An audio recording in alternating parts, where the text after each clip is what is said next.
Content warning. This podcast contains bones, blood, smut, and swear words.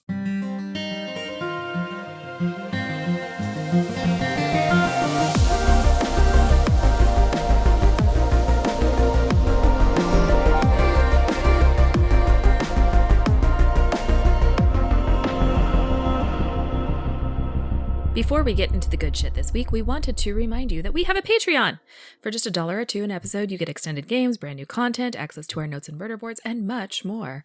So if you would like to be part of our fundraising campaign to get John yet more tiny dogs, you can head to patreon.com/frontlinefifth or follow the link in the show notes.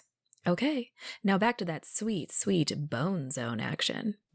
Act 1. Welcome, penitents. Hello and welcome to the Frontline Fifth, a Locked Tomb podcast where a couple of delightfully naive teacher's aides explore the Locked Tomb series for the first time while a couple of dried-out bone witches cackle over how little they really know. We are currently reading Nona the Ninth by Tamsin Muir, and this week we're staying home for the evening to tell bedtime stories in chapters 5, 6, and John 5:20.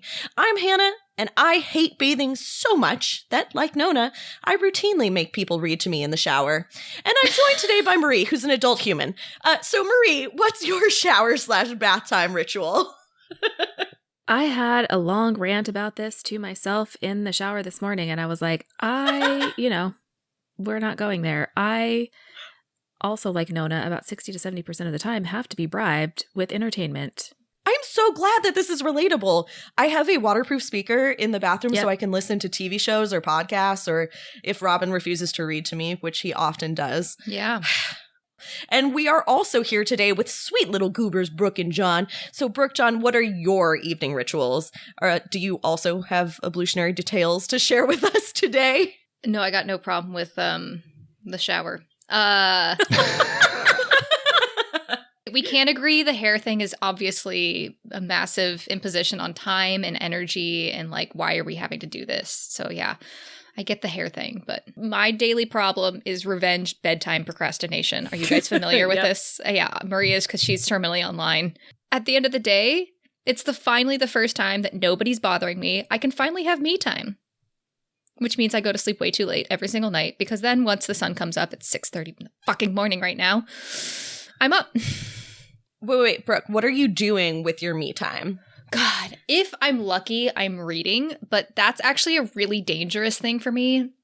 And I've actually avoided it like very strictly recently because I'm up easily until 3 in the morning, 6 in the morning when the birds start chirping if I start reading because I don't have self-control. I cannot read new things at night. I can read things I've read before, but if I read new things, I just keep going. I don't stop. Yeah, I'm an evening shower. I like getting into bed clean. I recently was disturbed from that. I had to shower in the morning for a few days in a row, and I hated it.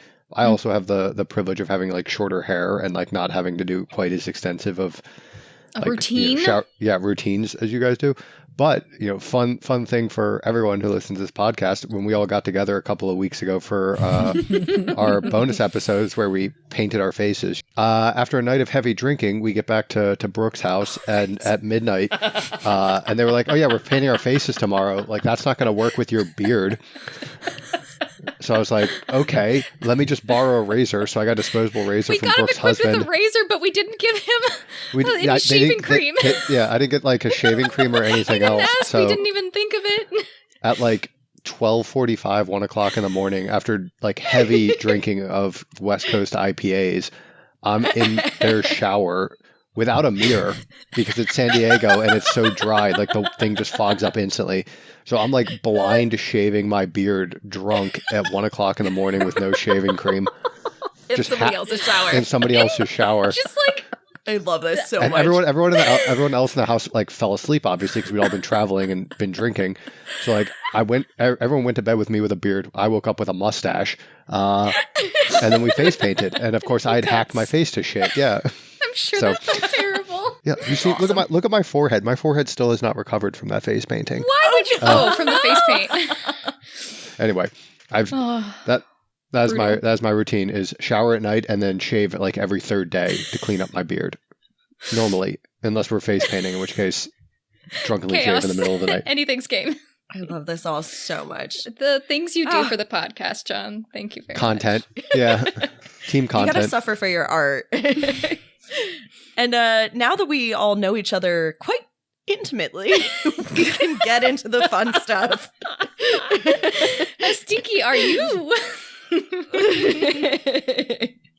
So everything in this book is a knowledge drop in the form of a casual conversation. Jesus. And so I want to know, what did you pick up on in these chapters that intrigued or baffled you? Oh my God. Like right at the end, what in the God complex? I don't know where that's going, how that's possibly going to happen. We'll talk about it later. Also, Pal can do necromancy in Cam's body. Like, what? But that she doesn't got the intriguing. organ, the vestigial organ or whatever it is. Okay, it's happening. Also, it seems like both Sixth House and the cohort are in like purgatory of this planet with non-house forces and BOE. So like that's interesting. We have a lot of players in this book, and I don't think anything's going to happen until like the last chapter. There was so much here. Yeah, so it sounds like they picked up the Sixth House and basically just flew it into BOE Just the territory. 16 or 18, I think. No, they took the whole thing, it sounds like. You think so? Dude, that's fine. That's wild. It's fun with God listing his things as, or maybe it's just like a choice as like the same as Bible, like same notation as Bible verses. Yeah, what do you think? What's the significance of the numbers? No idea. I'm sure we'll figure out at some point. Bone witches, is there meaning? Like, is that, or is it just random numbers? No, we don't know. We gotta shrug. I just watched Signs for the first time last night, so I think we should assume that there are no coincidences and everything has meaning. Yeah, we get a crazy info dump on how like necromancer body work, like necromancer versus cav, you need both to be affected by the resurrection beast. Although there was a really interesting line, and you have it in your notes later in this. We'll get to it. Actually, we'll cut this out. We'll get to it. Cut all of this. Table that. I just really appreciate, my favorite thing about this book is all of the conversations about love. And I think that that's what just like stuck out to me in these chapters. Yeah. We all know that I love the degree to which this is all a meditation on love. So one of the things I love about all of these kind of like flashbacky things that are happening in the John chapters is you're getting insight into like what the world was like. And it's not always followed up on. Sometimes it's like these off comments, like they're talking about the Mars installation and the Kuiper belt and the Kuiper belt. The Kuiper sounds right. Kuiper. Yeah. Kuiper. So like, I don't know. Why'd we spell I don't it that think way it then? necessarily... I know, right? It's probably someone's name. He should probably change it. That's right. I'm just assuming. I like really don't know that it matters necessarily, but I do like kind of these insights into where the world is, these like tiny little Easter eggs about the degree of technology that people had, that kind of thing. Mm-hmm. Before we move on too far, shall we do a little meme watch? Do we have memes? There are Kind a of. couple. Ja describes G as the voice in the wilderness, which is Bible-y. Tell us more, Marie. It comes up a bunch in the Bible, but when I think of the voice in the wilderness, I always think of John the Baptist, who was Jesus's cousin and who was like the one saying he's coming. And so I think it's really interesting to put G as like, to describe G as the voice in the wilderness, as like the right-hand man, the person who is other people think could be the savior, but is not. Okay. They are the Yeah. one who is announcing this Oh, person I really is like coming. that. Yeah, because it's not about, like, Jod is not the one who's the voice in the wilderness. He's not the prophet. It's other people talking about him. It's this, like, second. Yeah, that's really Yeah. interesting. I don't know that this next one counts as a meme, but the reason that Nona loves Camilla is she says, I love the way she moves. And I've had that song stuck in my head. The way she moves.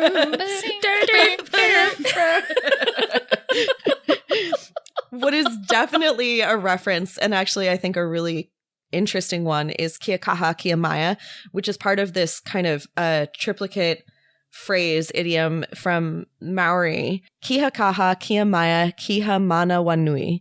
Be strong, be brave, be steadfast. In the Wikipedia, it says that this was really, it comes up a lot in like World War II. These phrases? It says something about like kind of like the battalion in World War II of like, it's already like a Maori phrase.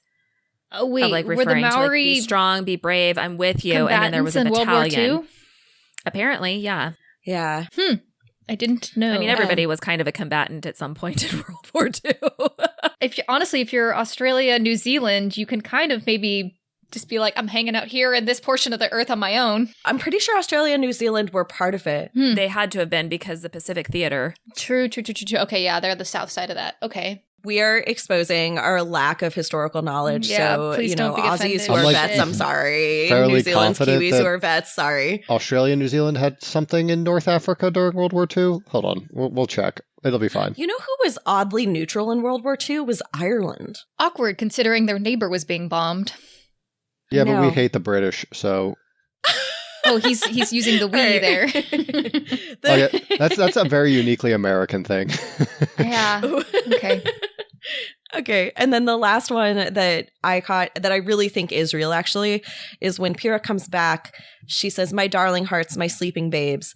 And this is not a direct reference, but is so reminiscent of Peter Pan. "Nightlights protect my sleeping babes, burn clear and steadfast till dawn" is like this phrase that gets repeated multiple times, and they are literally, their last name is the Darlings. So this felt very much like a Peter Pan reference to me. I bet. With that, let's just please sit back, relax, and fiddle around with the bones as we present Nona the Ninth, Episode 3, Being Unexpectedly Loved. Act 2, Happy Despite Everything.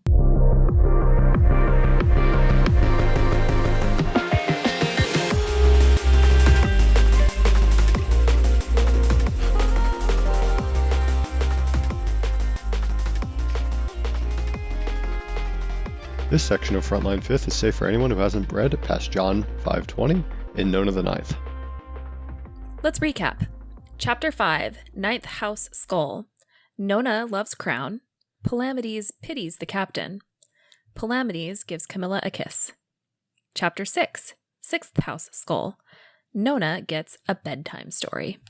So at the end of Nona's half day at school, Camilla picks her up. They get out of there quick before the nice lady teacher can give Cam any pamphlets or check her over for bruises. I can't remember if it's just Marie and I have talked about this, but the lady teacher is doing all these really important things that you should do if you suspect someone is being trafficked. But we know Camilla is not being trafficked, and she's so uncomfortable with this situation. I also there's a thing where Nona's always like, when Palamedes if Palamedes is ever there when he picks her up or does anything with school, he'd be like, "That's how they're teaching mathematics." Yes, I loved that. Classic. And when they get home, Cam gives Nona some ice water and then makes her eat some melon because they're convinced that she can be tempted with fruit, which is still not really true. Nona just hates eating. She decided that she was fine with having eaten melon, but not Yes. with eating melon. And I was like, this sounds like every little kid I've tried to get to eat. Is You're that- you find is that something what that it they'll is? eat, and then you give it to them, and then they won't eat it ever again. And you're like, come on, man. I thought we'd found something that you would eat. That's so curious. You can never just, I don't know. I think you have to never suspect that you've won. This is a problem with my dog, is You every time never we have. find a way to cut her nails, it'll work twice and then she finds a way around it. Yep. And you convince yourself, you're like, I've done it. Never we won. fixed I like it. that. All right. Well, so it's time for the bones. And the bones never really interest Nona, but it's a thing she has to do. So she sits there kind of arranging them in a spiral on the floor while Camilla draws it. And she asks Cam about her day. Cam says she was off seeing people.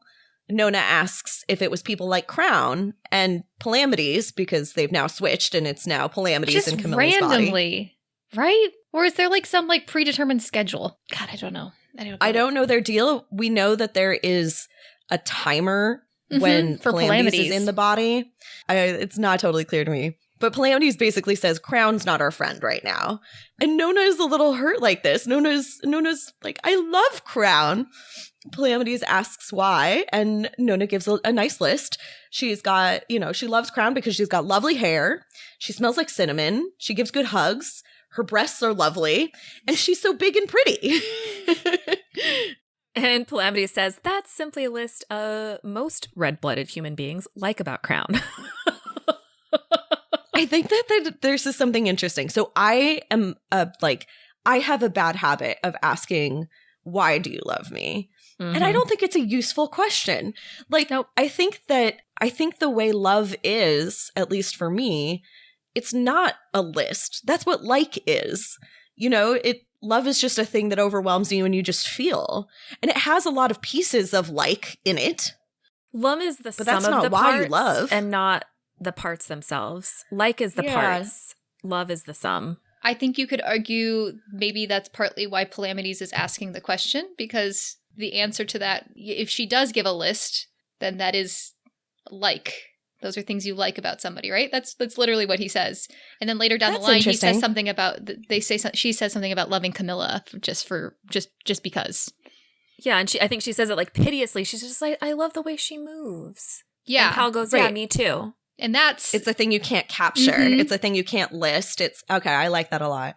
And the other thing I think is interesting about Nona, right? Nona is so childlike and just loves everyone more or less indiscriminately, except the captain, who she can't even bring herself to love. I don't think that makes it less important.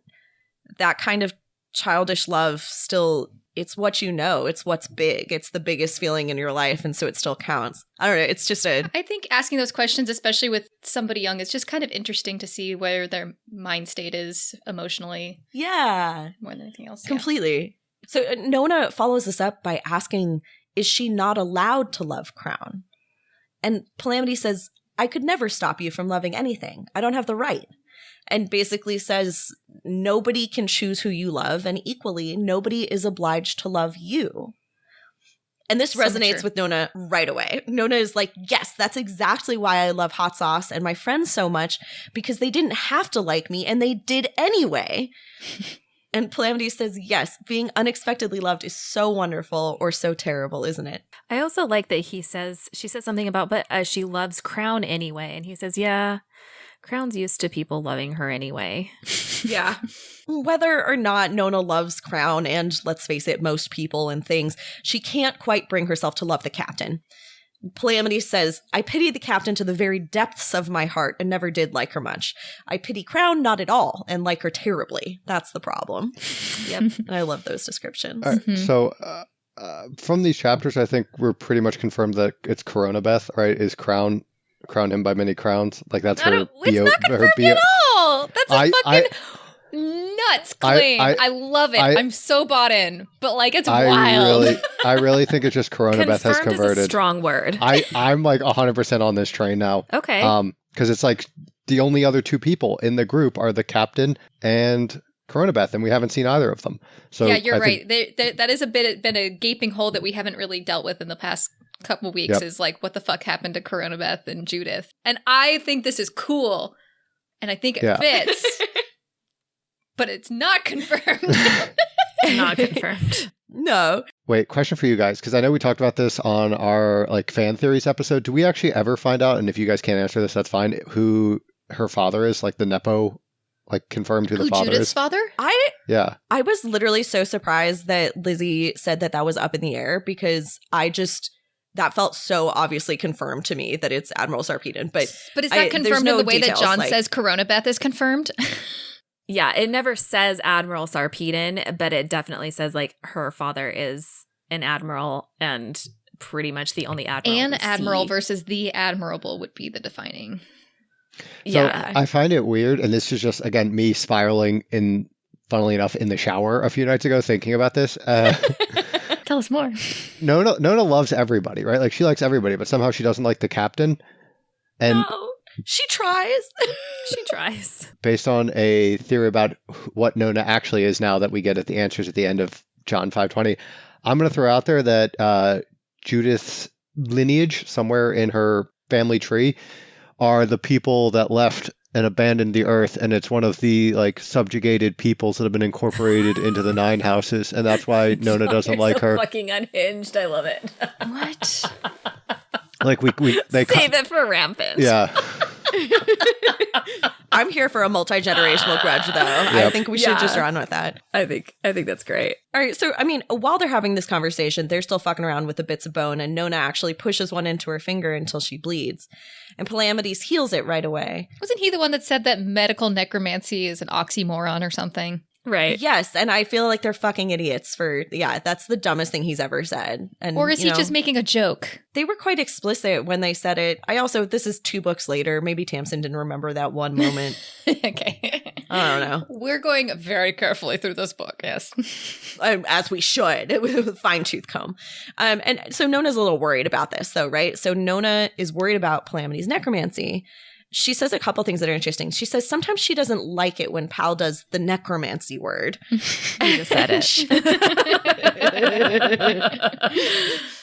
And she also wants to check. She says, does it hurt Camilla? And she wants to know, why doesn't the blue light hurt Cam and Pal and Pyrrha? And the answer to that is no, it doesn't hurt Camilla. And that Cam isn't hurt by the blue light because she has the wrong kind of body to be hurt by the blue light. So long as Palamity stays within like a pretty tight time limit, that's why they have that timer, and doesn't take over for too long, they're not going to get hurt. Okay. Pyrrha, on the other hand, has the right kind of body to get hurt by the blue light, but the wrong kind of soul. She was made to be immune to the blue light. This is mad suspicious. I think it's just referring to the lictor thing. Like, that's why the calves take over. The calves' soul was meant to protect the lictor from things like this. That's why they can fight the heralds, and as soon as the necromancer comes back into their body, they get fucked. The Mentu thing is suspicious, where like the lictor was the lictor process. That I think is suspicious, yeah. God could have tools to fight the resurrection beast. That's one of those like weird Tamsin phrasings that's just like, that'll probably be significant at some point. It's going to annoy me endlessly when we get there. So Nona's like, well, do I have the right kind or the wrong kind of body or the wrong kind of soul? And Pal's like, open question. So not sure. We'll get into this. Yeah. I actually think that this answer doesn't make sense. I'm just going to like openly, it's pretty explicit that the body is Harrow's body. I thought so. Yeah. So she objectively has the right kind of body, which means like you could say that maybe this isn't the right question, or we don't have all the information and there's more factors at play, which is the most interesting and useful way to respond. It's an or sentence, so... Or this could be Pal being a scientist. This is why people get annoyed with science communication, because you're like, but you said it was this way. And it was like, because that's the information we had right then. We are gathering more information. It might shift. Everything's context dependent. Bad week. Yeah. Sorry. God, Brooke, I want to hug you so bad. All right, whatever the answer is, BOE wants Nona, and they haven't got much time.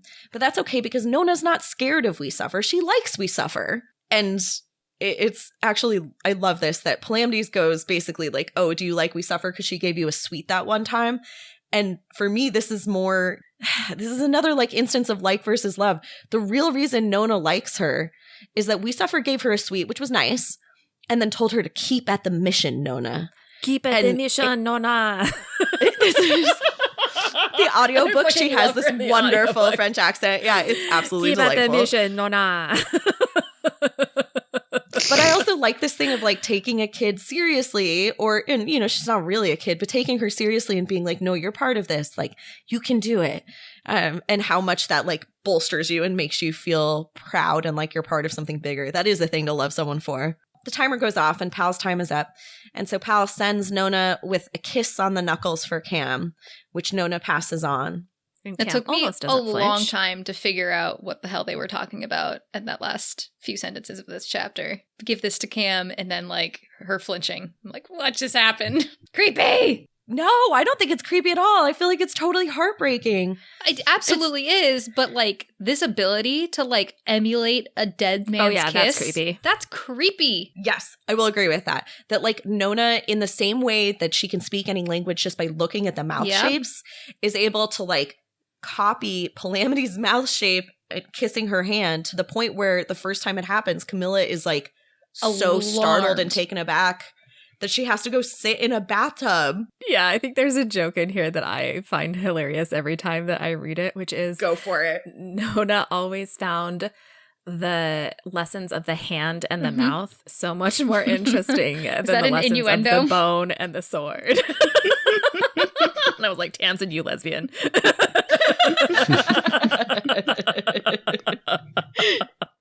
me and Ja just asking, why not both? So all right, Camilla's back. And it's, it's getting late. It's bath time. So Nona asks Cam to read to her in the bath from the advice column in the paper, which Nona finds hilarious because no one would ever have such stupid problems. Oh, and the answers are even worse. So Cam agrees to read to her in exchange for Nona actually eating some more melon slices. And during this conversation, there's a couple of interesting moments. Cam asks Nona if she would ever want to leave this place, maybe go live on a farm with Palamedes and Camilla and Pyrrha. And Nona is like, no, I love it here. Camilla asks Nona, is there anything you're not telling us? And Nona has to admit, yes. Cam makes her promise to tell if she gets scared or doesn't know what to do. And that's a promise that Nona can make. Do we know what that is that she's holding back from Cam? Is this the watcher at the school or I don't know, the stuff that she's hearing from the kids? Or is this something else? I didn't think we had any idea what she was holding back. She's obviously withholding some things, but I thought it was bigger than any of the details we've gotten so far. Yeah, that was my first instinct, but I wondered if maybe it was something more innocuous. Nothing from Marie and Hannah. Okay. When they crawl into bed to go to sleep, Nona asks for a bedtime story, asks for the story about how Cam and Pal met her. It's a familiar story, so actually Nona is basically interrupting the whole time, filling in little details and saying the familiar lines. But here's the gist of it. Early in the process of Palamedes and Camilla figuring out how to live without a body for Pal, they were searching for her. They knew she was in trouble, and when they found her in Pyrrha, she was hurt, and Palamedes saved her. Pyrrha helped them all escape from attack, but they lost people and ships and something important. Nice. Let's just let that lay there. Oh, I have theories. Something important. Mm-hmm. A lot of people thought that she was too dangerous to keep, but We Suffer said, I trust them. They will not betray us. And then Palamedes wanted to evoke the break clause to get his family away from the houses. They helped them move and picked 16 people to be kind of a committee to negotiate with Blood of Eden. And then Nona started waking up. And she met Camilla for the first time. And Camilla didn't know her at all. She was new. She started learning how to speak.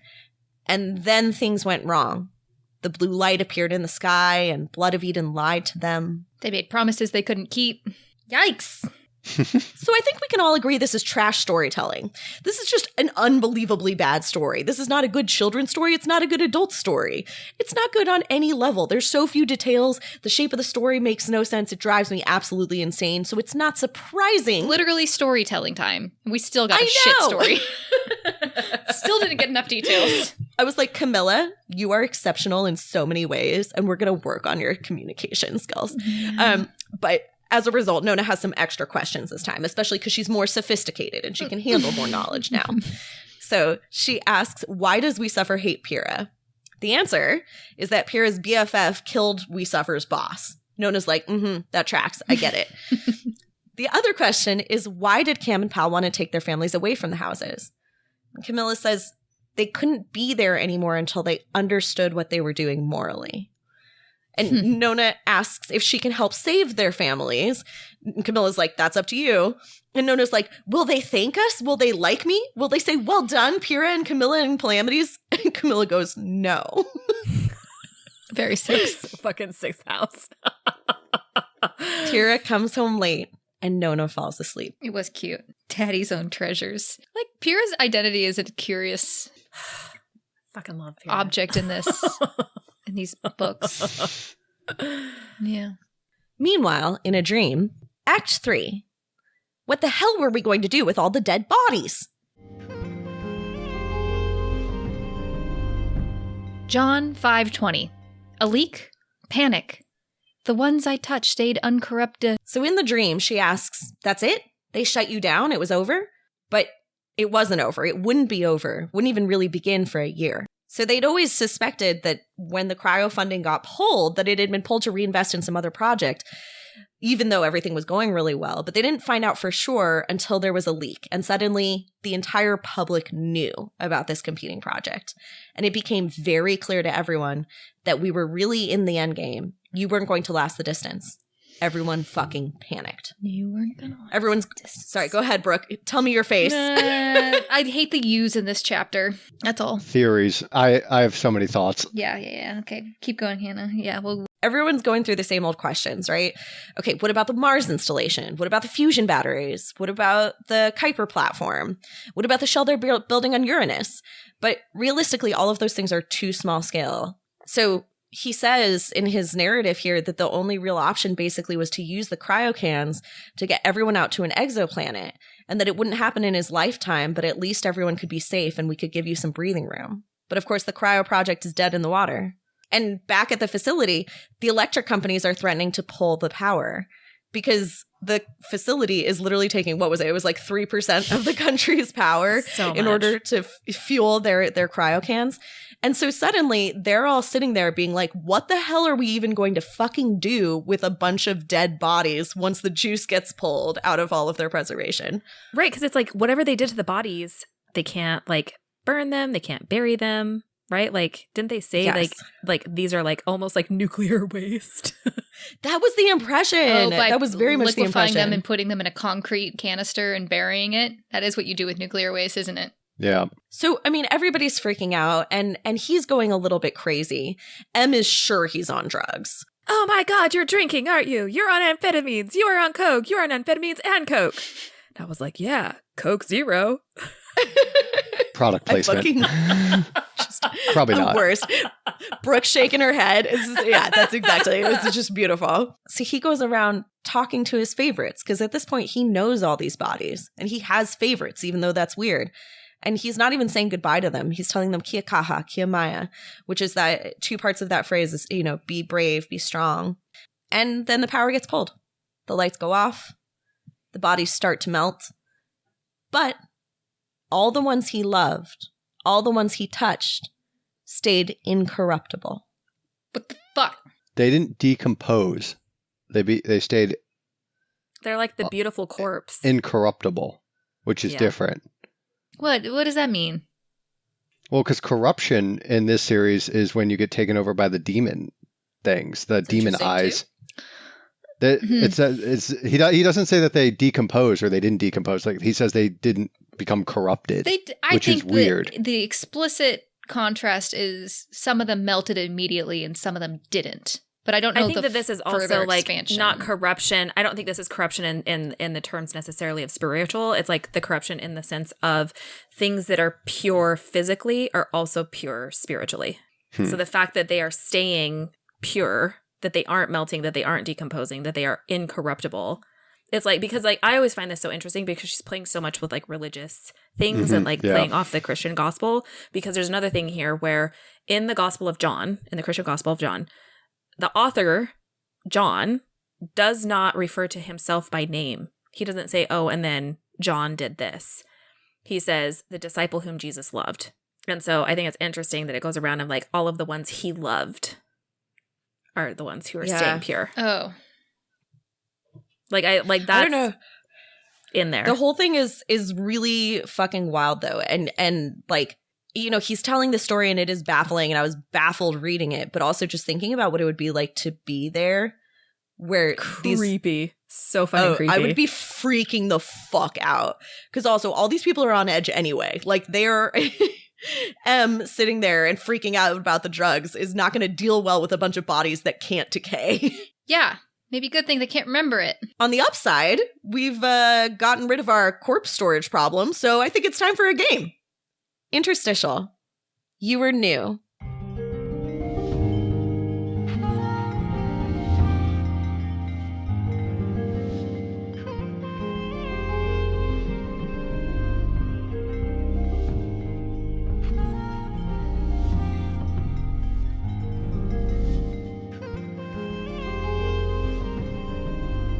It is possible that I am being overly persnickety about these things, but story structure matters, and Camilla is not a good storyteller, so this week I thought it would be fun if we told each other a bedtime story. So you can choose anyone in your life and tell us how you met them. We promise not to interrupt much. Brooke, can you go first just because this is such a fascinating thing you have written here? Yeah, what does this mean? Is it going to ruin it if we tell the audience what you have written down here directly? No, I'll go through it, and you'll get all the keywords. Okay, go for you can it. do a little ding every time I hit one to really tell you them. This is the story of how I met my college roommates, because it was pretty cool. I went to Ohio State University, the Ohio State University, for undergrad, and I did a random roommate situation. So you took like a little quiz online, and then they're like, here are your roommates. And I had 3 roommates.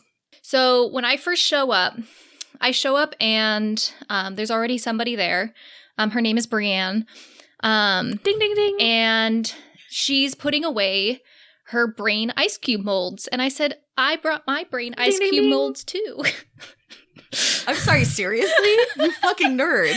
Was this part of the survey? Was like, what insane thing are you bringing? And then they just, okay, go on. So I already knew this was going to be wonderful. It was fantastic. She was lovely. It still is lovely. She's one of the best creatures on the planet. We do call her Bran Muffin as a primary thing. Ding, ding, ding. When she's drunk, she's aggressive, and we call her Brian. And then we have this like strange that got John, okay. And then there's this strange inside joke. You guys remember the Contact commercial where the guy, it's like for 1-800-CONTACTS or something, and he goes, oh, well, I have Specialized, so they don't carry my Contact brand. And she goes, look with your special eyes. He goes, my brand. And so we always called her my brand. Ding, ding. So that was roommate number 1. Lovely, strange human being that is the best person on the planet. Weirdly enough, they also matched us with my other roommate, Abby. And Abby, it was interesting because at this time, Facebook was like live, and that's what you used for social stuff. And so, of course, when we got everybody's like names, we all like looked each other up on Facebook. And so I get Bran, and she's got like all this emo stuff going on, anime pictures on her profile. And then Abby is wearing a like high-low prom dress that is hot pink on the outside and cheetah leopard print on the inside. And I was like, this is an interesting combo to put together. They were perfect together. It was hilarious how like beautifully they just bonded immediately over strange humor. Did you guys ever hear about that like drunk thing that you do, or your drunk personality is your first letter of your last name swapped with the first letter of your first name or something like that? Have you ever done this before? So No. Abby, No. Abigail Gray, blah, blah, blah, blah. I won't give her full name. But so when you do the swatch, she becomes Grabigail, and it was fucking hilarious. So grabby Abby. Ding, ding, ding. Grabigail. And yeah, Grabigail's great. There was a third roommate that we got randomly matched to. The magic just wasn't there, and the girl across the hall became our third roommate. She literally just was like, I got us a house for next year, for year 2, 3, 4. And we're like, lovely, you're in. And that's Catherine. Ding, ding, ding. And Catherine, her drunk name, when you switch the first letter of her first name and the first letter of her last name, was Wathryn, which was also very fun. I love my roommates. Jesus Christ. Bedtime story. That was lovely. That was a wonderful bedtime story. And Brooke's drunk name is a Rook. They went with A.A. Rook. Okay, that's good too. That's hilarious. Anyway. That was beautiful. John, do you have a story for us? Yes, but just real quick, somehow that also got to my friend group because I distinctly remember being Ron Giant at some point. You were Ron Giant. It was that an was like a internet very thing. short-lived thing. Yeah, definitely. No, I was actually going to tell the story of how I met Hannah because that was a funny time. So concerned. Do you remember this at all, Hannah? I don't know. Okay. Tell me what happened. So my wife and I were long distance for the first few years she was out in San Diego. And so I had flown out on a red eye. So I was like desperately, and my strategy for flying when I was doing that many times a year was I would stay up the night before. So I would get on the plane, I would fall asleep before takeoff, and I would wake up in San Diego. So I basically would only sleep the 6 hours on the plane after staying up for 24 hours. And so sleep deprived, get off the plane, and you guys were doing some grad committee, meet everyone fun thing out on one of the like quads in La Jolla. And I was sitting there with Gina trying to like remember everyone's faces and names. And she was like, here comes Hannah. And you just came like bouncing up. And we're like, golden retriever energy. Yes. And then Checks out. And then like you said hi to Gina, and then you looked at me and you did your like Hannah thing where you're like, hello. There was a big dramatic head toss in the middle of there. That's similar to like what look, a horse does. Look down your like nose at me like hello. And that was my first meeting with Hannah. And then you were like, all right, I got to go because you were coordinating other things. And it was right by the popcorn machine, which was weird because it was like dirty and dusty. Was this the one with the bouncy castle? Yes. That was my favorite event I've ever set up. Yes. It was a bouncy castle and a snow cone machine. Oh, What event was this? There was a... Yeah, I don't know. I throw a good party if I can use other people's money. Yeah. And you're like, all right, I got to go. And then just bounced off to somebody else. But that was my first interaction with you. That's I'm so glad we're still friends. A lot of bounces, a lot of dramatic flair. Bounce, bounce, bounce. Marie, do you have a story for us? Yeah, I'm going to tell y'all how I met my soulmate. My other soulmate. You mean not the one you're married to, or what? Not the one I'm married to. And so when I came to college, I was going to be a geneticist. I didn't know what that meant. I just knew like that was like the term in my head. And I was like, oh, obviously if you're going to be a geneticist, you should have biochemistry as a degree. And then I had like a lot of like prereqs and stuff already. So I'm in there starting like doing 2 years of biochemistry. I'm doing things like Calc 3 and engineering physics and analytical chemistry. And I'm like second semester sophomore year and I'm looking at it and I'm like, I only have like one more biology class left. Like this sucks. Like I don't want to do physical chemistry. Like who wants to do PChem? Actually, Literally PChem no was one. one of my No one. favorite classes in college. No one. Okay, Made Brooke. sense. I chose the was wrong like, not career. me. And so I at that time was also taking microbiology and I fucking loved it. And it was like such an easy pivot. I like looked at the microbiology degree and was like, oh, like literally changes no time. And look at all these like biology classes I get to take. So I also at the exact same time like went up to that professor and I was like, can I do research in your lab? And he was like, yes.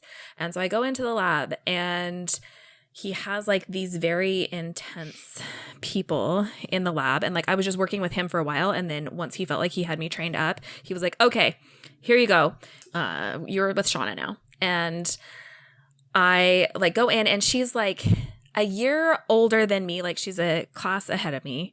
And she's a biochem and Spanish double major. Also, she's playing soccer in college. Also, she's like in the lab like 15, 20 hours a week. Also, she's working like part-time. I was like, who the fuck is this? And she is like, our joke is that I'm the golden retriever and she's the black cat. But everybody thinks that I'm really nice, but I'm actually the one who's the biggest bitch. And so she's terrifying when you first meet her. And this is just like her brand. But she's also like, once you are her person, you are her person. Forever. And forever. And so it like just kind of happened slowly before I even realized it. And yeah, I think she's like probably one of the most like I've known her as long as I've known my husband pretty much. And it's been like the other like most consistent relationship I think in my life. It's beautiful. So I love that. We all have a thing for people with the ands. And does this, and does that, and... Yeah. This is true. Are there people who are not like that? I like feel like everybody in my life is such an interesting amalgamation of many, many types of people, you know?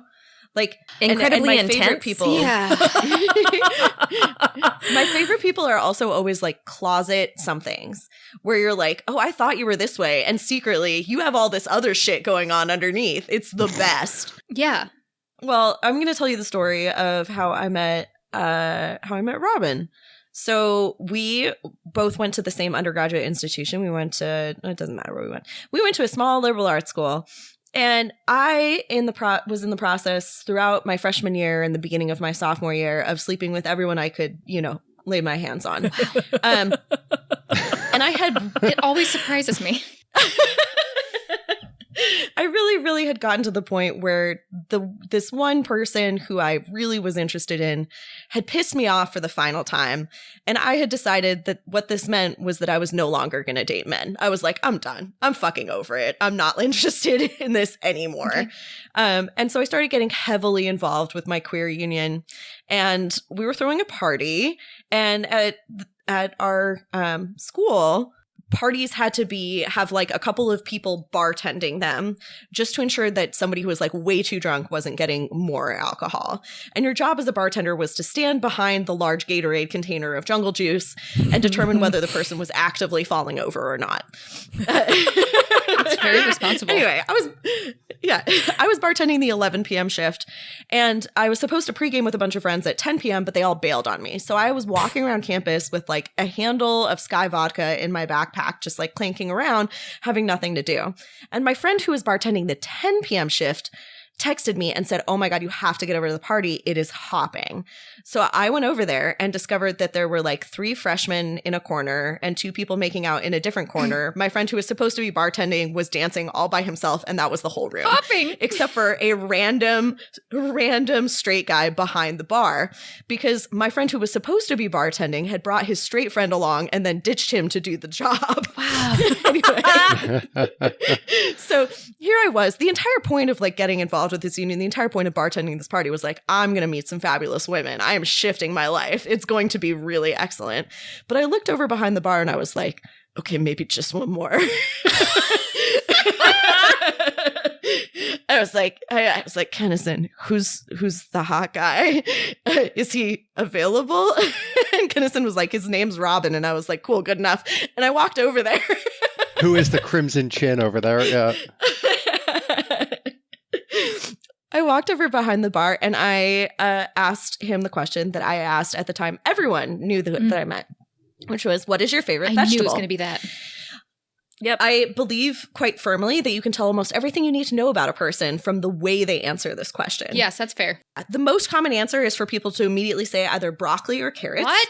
I think it's that they feel they need an answer. And so it's about just like automatically coming back with an answer. And you've only had 2 vegetables in your whole life, clearly. There are people who are trying to be weird who will go with one thing. There are people who, like there's a lot of different things. Robin looked at me very seriously and then looked away to think. And he thought for 90 seconds. And the reason I know it was 90 seconds was because I was counting. Because for me to be silent for more than about 10 seconds is fucking agony. And I was sitting there trying to I was like, okay, I can do it. I can do it. I can do it. You I can do asked it. the question. And then he turned back to me and he goes, I think it's sugar snap peas. And at that moment, I remember thinking to myself, oh my God, if we ever got married and had children, I would tell them that was the moment I knew I could love him. Anyway, sugar snap peas. So sugar snap peas is the whole thing in our relationship. And I have been with him for 13 years. Man, I have heard such a good bedtime bits story. of that story, but not the whole thing. So that was exciting. That was good. That was good. You're getting off the man wheel and you married a cyclist. I know. Oh my God. I also I firmly believed that everybody is like a little bit bi until I met Robin and I was like, oh no, you're just straight.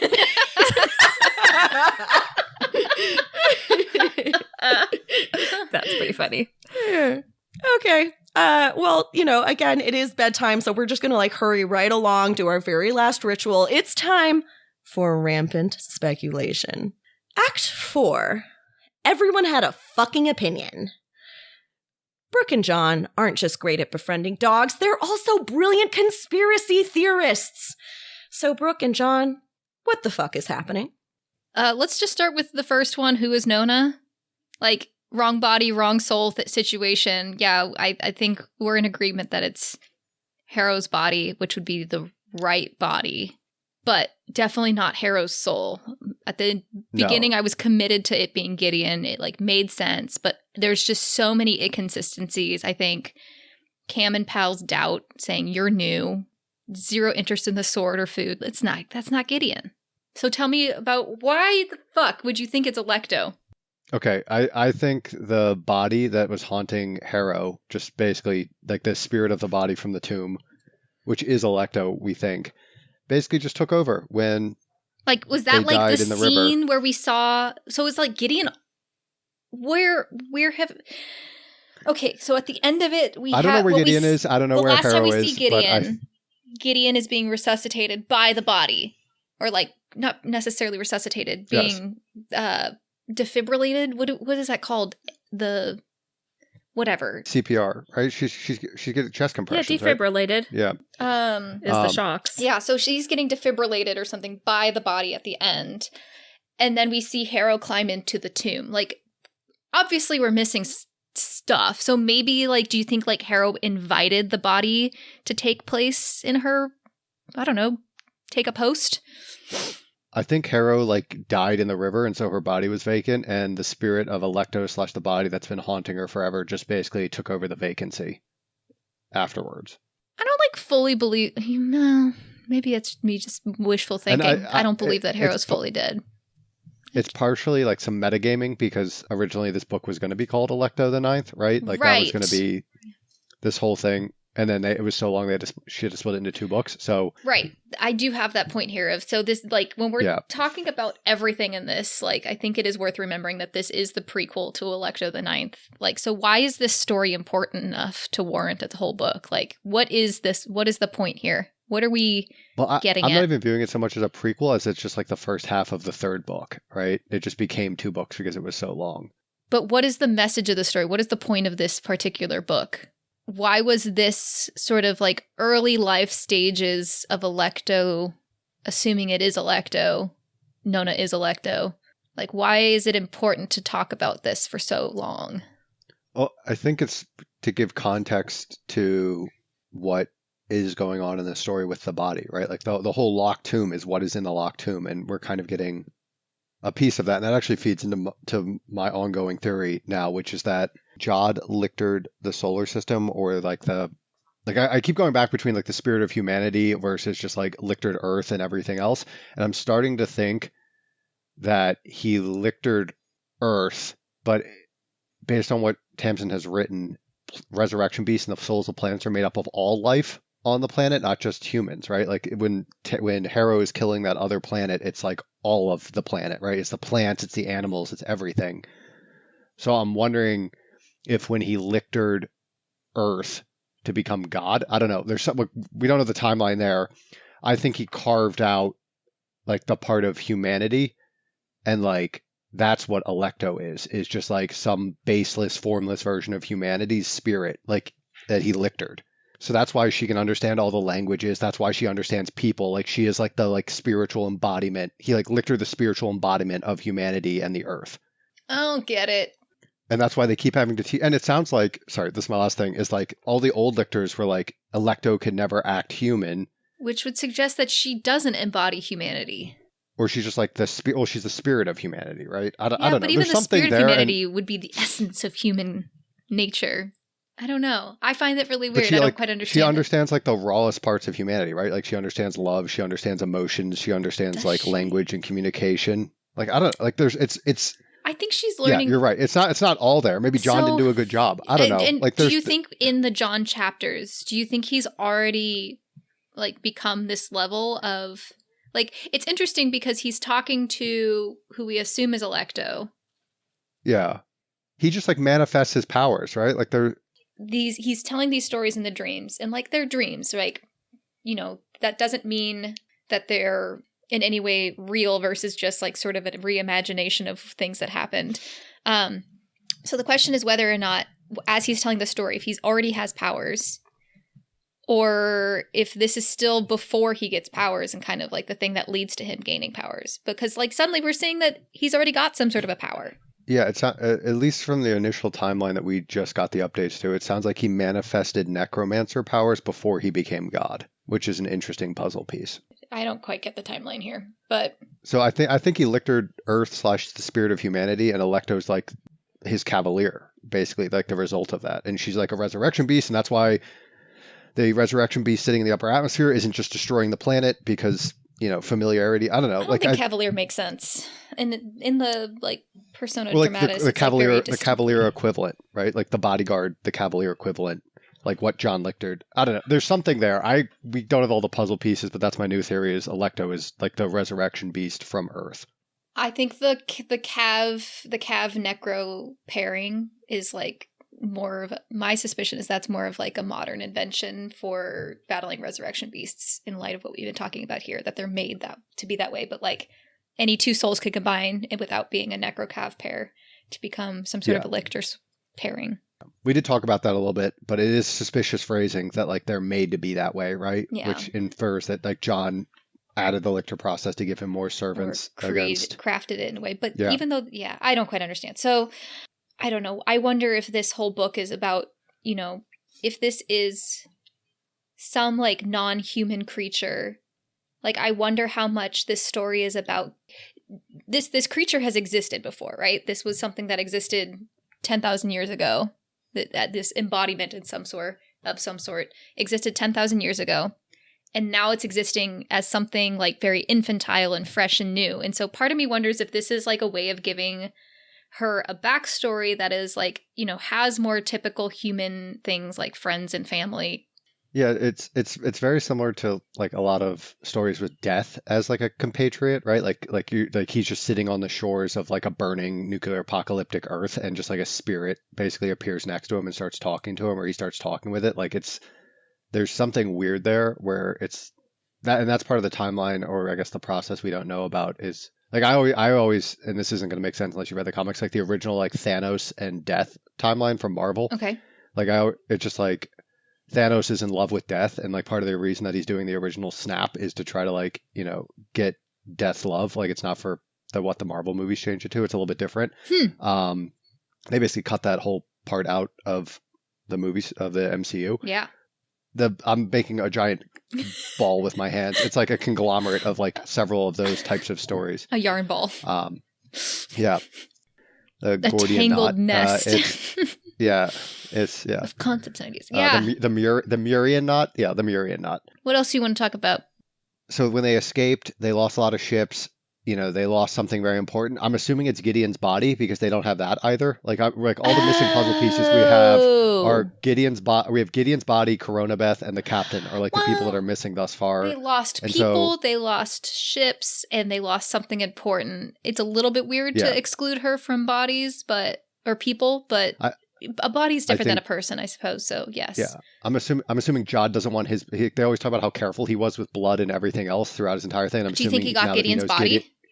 Yeah, I think they did a whole thing to get Gideon's body back, because I assume he wouldn't want that floating around as well. And then I think Coronabeth has fully converted to BOE, and similar to what we talked about last week, where like I think part of Nona's ability to like understand humans and like the weird names of the gang is that like she just understands like the intrinsic actual name of like a person. Like I think in a similar way, this is like representative of Coronabeth converting to be BOE. She's no longer Coronabeth. She's her actual, like she's taken like the fanatical aspect. She is now interesting. Actually. You think this is part of her like weird language skills?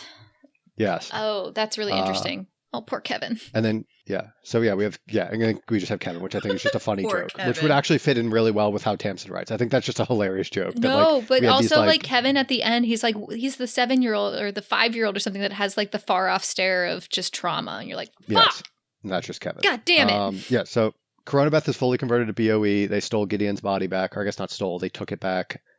Electo is the spirit of humanity / Earth / the missing resurrection beast. Those are all my conspiracies for the week. I think that's everything. And then I don't know what BOE wants with Nona. Like that piece, like what mission is she working on? Like what the hell does that mean? Nobody knows. I don't know what they know about her, or what they think they know about her that we don't, or that they don't. I don't know. Yeah, I think that's do they think she's like the destruction of God, like the actual like locked, like, or maybe the thing that's being let out of the locked tomb? Want her to power their fucking steelies, because supposedly she's supposed to be a necromancer lictor, right? If it's Harrow's body, they know her as a lictor, as one of the hands of God. But Nona has shown no signs of necromantic powers. So yeah, and it's also I think clear that BOE is not working with perfect information, because like one of them is upset that Pyrrha killed Gideon, Captain Wake.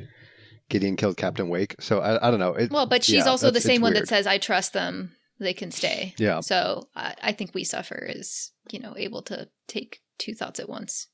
Interesting. I don't know what the fuck's going on. Yeah. I can't wait to read the next chapters. I'm very excited. I've said that like probably every episode, but this is yeah. If one we of were those normal, we'd elevated get to ones. read like 10 chapters and go, "Wow, that was exciting." Yeah, and this one's particularly egregious because we had 3 to 4 weeks. Or I guess in the magic of editing, we only had 1 week, but like we had weeks to cook on this. I've reread this like 4 times.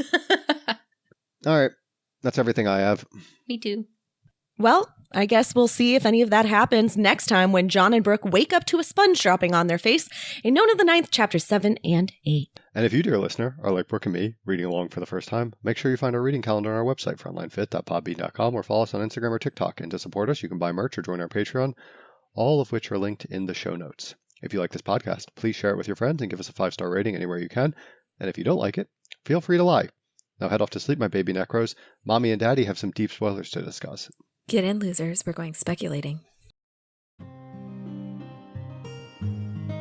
Warning, this portion of the podcast is 98% spoilers and like 2% snickering.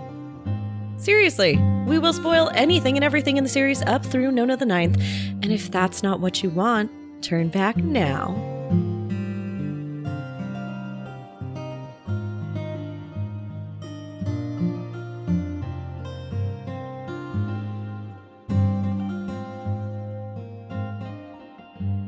So, one of the big things that our newbies talked about a bunch was who the fuck is Nona? And that actually is the first thing I want to talk about as well. I think it's like very clear, as we said, that Nona is in Harrow's body and therefore has the right kind of body to get hurt. So, it has to be the soul. But I think Brooke was really right in saying that there's just nothing about Gideon in this. And the more I look at this, I think you can make arguments that there are little pieces maybe of memory or of humanity that she's, feeling from Harrow and Gideon. But how could anyone have thought this was Harrow? There is little Harrow in here. When she's... But it's also like, who else the fuck could it be? Like, it does not feel like a human soul. It doesn't feel like anything you've ever seen. And so I really sympathize with Camilla being like, and what did you think of me? And I thought I didn't know you at all.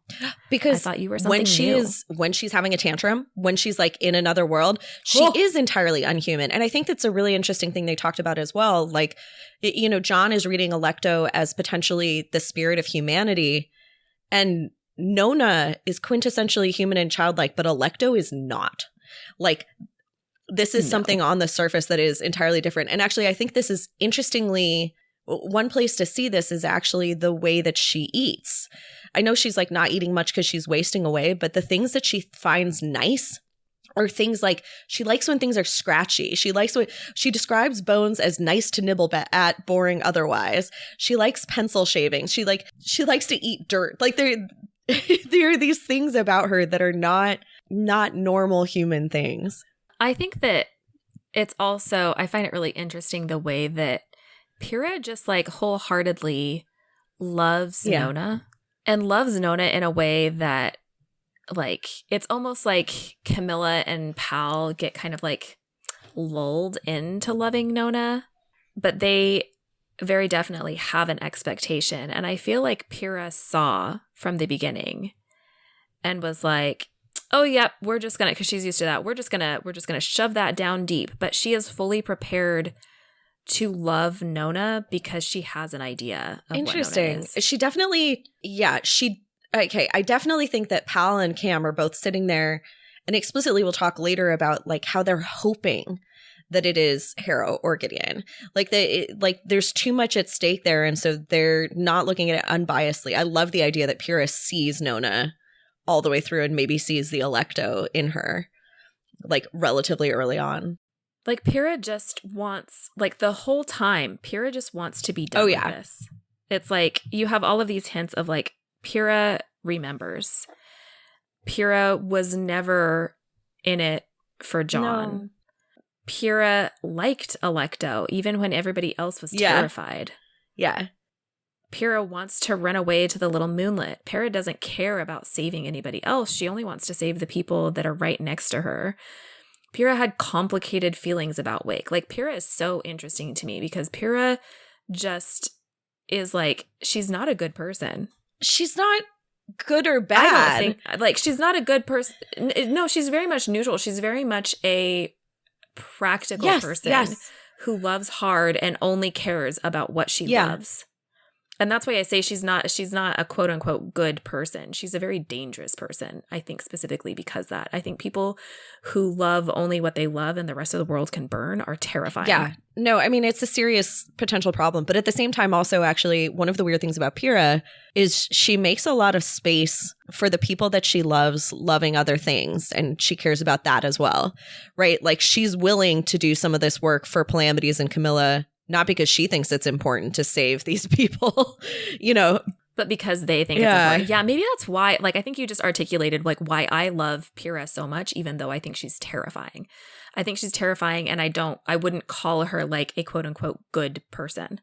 Okay, how much do you think... Like, in my, like, morality. Do you think at any level that she's, like, trying to hide from herself? Because I get the impression sometimes that, like, she's trying to be even more practical and hardcore than she really is, and that these things hurt her more than she lets on. So, like, for example... Oh, 1,000%. I think that she gets by, and she's gotten by like, absolute, like, 1,000% emotional Yes, I completely agree. Because, like, she tells Cam and Pal not to go down to the burn cages, right? But she goes down and she shoots them because it's a kindness that didn't need to happen and was a danger for her to do, and she does it anyway because some things have to be done, right? I don't know. But she definitely, the way she survives is by hardening her heart. And actually, I think in the next episode, we'll get a moment when she makes a joke about being brokenhearted, and Nona, like, basically comments that, like, that feels true, that it's just, that might actually just be who Pyrrha is. She's, like, the most brokenhearted person. Yeah, like, that's just what she is. Like, she can tell how brokenhearted Pyrrha is. And I think it's weird that, like, I kind of have this thing of, like, saying, like, Pyrrha's not a good person. I think it's just, she's also not a, like, I think it's like, oh, there's a dichotomy, like, you're either a good person or a bad person. No, she's not. I don't think she's a bad person. Like, I think that Pyrrha is just so incredibly human. Yeah, and she's jaded, but not in a, I don't know. She is very human. She's a really, really interesting character. I'm looking forward to getting to talk about her more as time goes on, and we see some of these little snippets of who she is and who she was and who she can pretend to be. And you have to remember that she's someone who spent literally the last 9,000 years hiding. And like, when was the last time she was allowed to be a person? It might have been 10,000 years ago. She also knows she's not herself. Yeah. She knows that a piece of her is gone. Is missing. Yeah. Ooh, ooh. I think the other piece of, like, medley, so there's, like, who is Nona? She's mostly Electo. Maybe she's got hints of Harrow and Gideon. And the other really interesting thing, of course, is whoever Jod is talking to in the dream, because he often addresses Harrow directly, but it's very clearly all of the yous. It was so fucking cute. It made me laugh so goddamn hard when Brooke was like, I hate all of the yous. I hate the pronouns in this whole section. And I was like, because he's talking to you, Earth. Like, you know, and you also were dying. You, Harrow. Like, you had, exactly, like, it's all mixed up. And so there's some things that I was wondering how you feel about the idea that maybe things in quotes are like a conversation that Harrow and Jod is having, and everything else is a little bit memory based. Yeah, I think that's what it is. Because, and then it gets a little bit muddled there because you have, like, the first thing that starts with quotes, right, is probably reads as, like, Harrow saying, that's it, they shut you down, in quotes, and then it goes into things. But he responds with, in quotes, beloved, it wouldn't be over, it wouldn't begin for a year. And so that is, I think it goes to, like, later on where he's, like, drawing the heart, and he starts with an E, and then he changes it to an A, and then he changes it finally to an H. That all these people are melding together for him. He's seeing them all as one, which is an interesting, like, it's interesting in the context both of, like, soul melding, but also of sorry, this is something that I think about a lot in Shakespeare. There are a number of female characters who are really interesting, and then there's a number of female characters who are entirely interchangeable. And that's almost the joke of them, is that it doesn't matter which one you marry. Yep. And I feel like Jod's got a little bit of that, where he, like, wants someone to be really smart and vibrant and powerful and passionate, but it doesn't matter beyond that. They just have to be obsessed with him. Well, and I think that there's something else going on too, which is like it becomes like very explicit right here that what is happening in the John chapters is happening in Nona's dreams. Nona is dreaming this. Well, Yes. it's happening when Nona sleeps, and Nona is dreaming this with Harrow. Like So Nona they are is connected, inhabiting still linked. Harrow's dreams, but John is there too. So it's basically these dreams happen when Nona sleeps and she's having a conversation with John. So it's almost like he's sleeping too. It's like when the both of them are asleep, they're inhabiting the same dream space.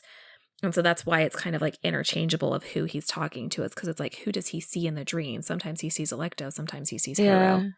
And it's, and I mean, and in a dream, things get muddled, things change. You didn't realize You can that a be the character same becomes a different person. Yeah, exactly. Yeah, you can see Alecto and know that you're talking to Harrow. Yeah. So let's talk about some weird little like Alecto-y in Nona things. Nona says that one of the things she loves about Crown is that when Crown hugs you, it smells like cinnamon. And Palamity says, how do you know what cinnamon smells like, Nona? And you have a note here. Yeah, I was like, would Gideon or Harrow know? Like, I think that's why he's asking. Yeah, and I don't know the answer because like Gideon never had a dessert in her fucking life until she came to Canaan House. I don't know if it's something special that Harrow would have access to.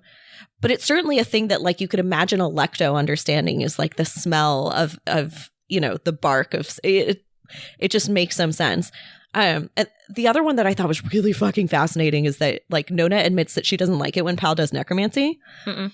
But the way she says it is so specific. She says, it feels nice, but I don't like it when you do it. It makes me sad, not that you did it, but that you can do it. And like this coming from someone who gave these powers to someone. I think it's because she gave the powers and the powers were twisted. She gave the power and he used the power the way that he wanted to from his ego, rather than she gave the power and he could have used it in some other way. And so it doesn't make her sad that the power exists. It makes her sad that the power is being used that way. I like that a lot.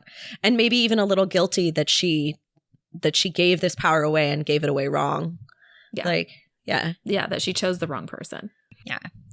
I want to just bring up very like briefly, I'm really enjoying looking at parallels between Jod and Palamides.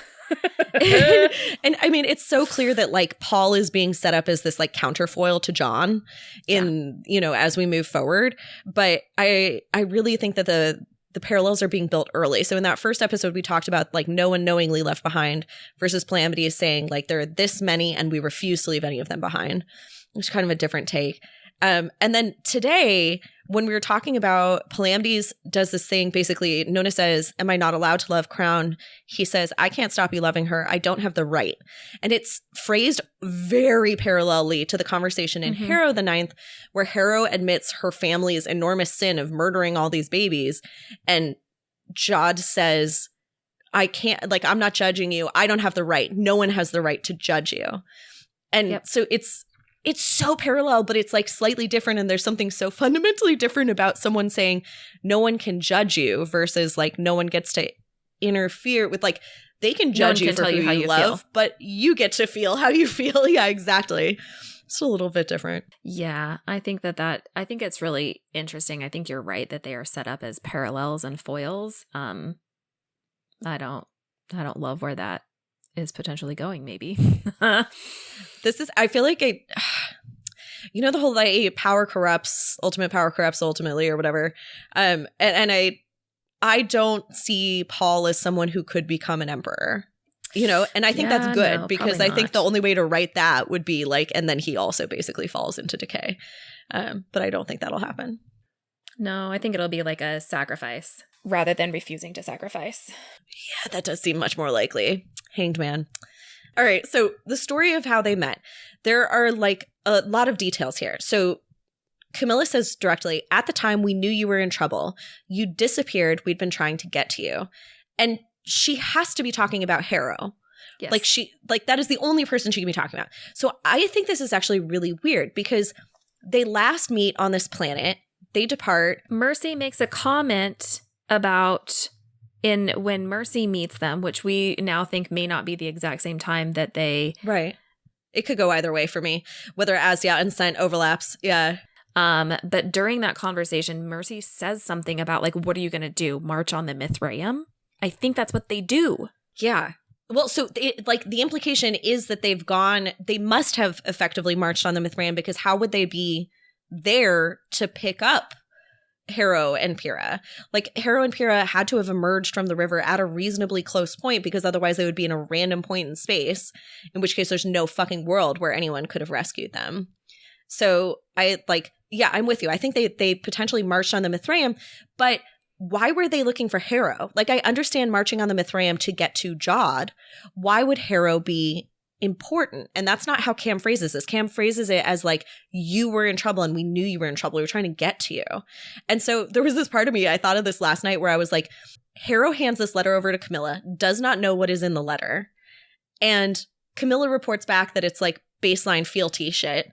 But for all I know, there's a lot more information in there. And there's something really interesting about the idea that Harrow could actually have transmitted, like prior Harrow, pre-lobotomy Harrow could have transmitted information. Well, I think it's not that. I think what we're forgetting is that when we meet Cam hasn't been able to talk to Palamedes. She doesn't even know Palamedes exists.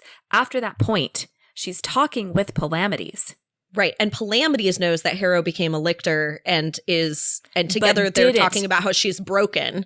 There's something fucked. And I think they're still doing like basically what they're trying to do this whole time, which is get Gideon's body close to Harrow and separate. In the hope of popping the soul back into Gideon's body. Right. Like figuring it out. And so that's why they're going, because they know that Harrow doesn't actually fully want to be a lictor. Okay, I feel better about that. That seems reasonable. Harrow, we can undo this. We know Harrow's in trouble because Palamedes knows what Harrow did. Yeah. It's still, I mean, what a big lift, though. Like, what a big thing to do. You're like, this one person is in crisis.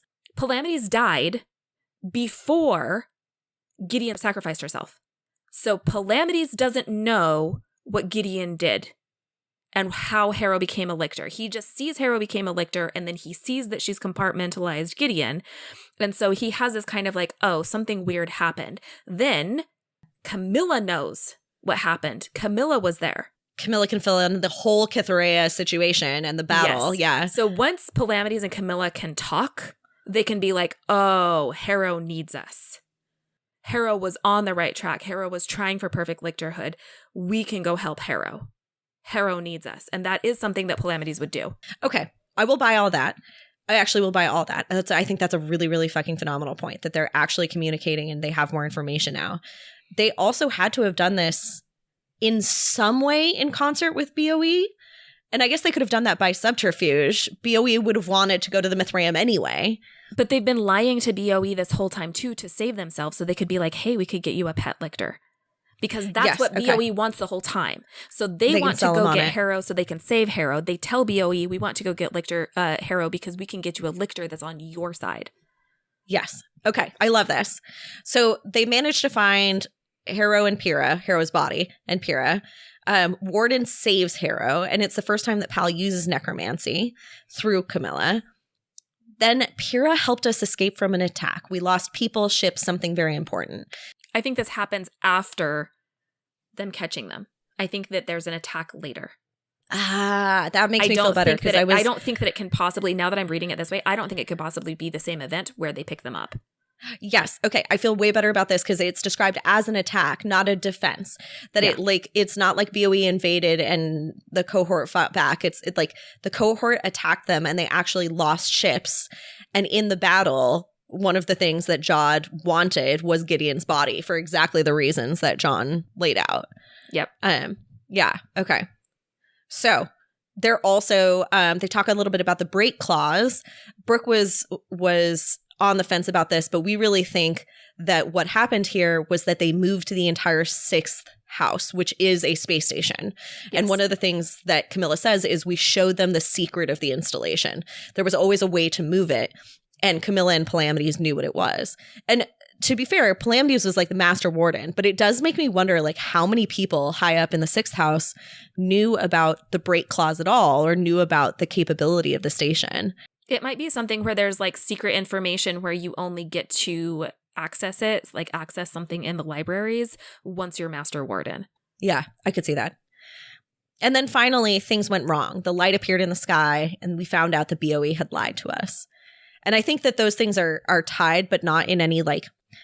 Basically, once number 7 shows up, what you end up having is the blue madness. Power structure. Yeah, you have a power structure and a power struggle in BOE. Yes, and it's largely because the barracks is now like you can besiege the barracks in a way that you could never have fought before. So suddenly, like the calculus has shifted to we can just do normal warfare. We don't need the 6th house. We don't need a pet lictor because we are winning here on this planet because they have no necromancy because of the blue madness. Yeah, and I think the lie is that the faction of BOE that they were in could do anything to protect them. I think that that's the lie.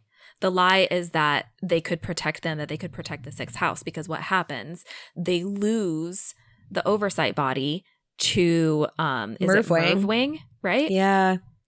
Yeah.